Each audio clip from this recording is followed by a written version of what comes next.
দেখছি আজকাল তুই বেশ পাড়ায় পাড়ায় ঘুরে বেড়াচ্ছিস, কি ব্যাপার স্যাপার তোর?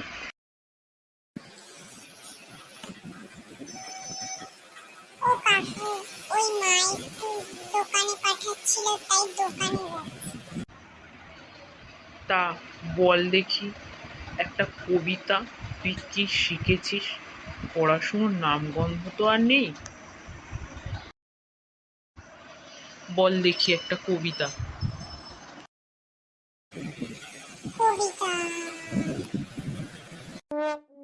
আরে একটা কবিতা বল। কবিতা? আরে একটা ছড়া বল, ছড়া, হতচ্ছাড়া ছড়া। ছড়া? দূর হ, দূর হ এখান থেকে, পালা।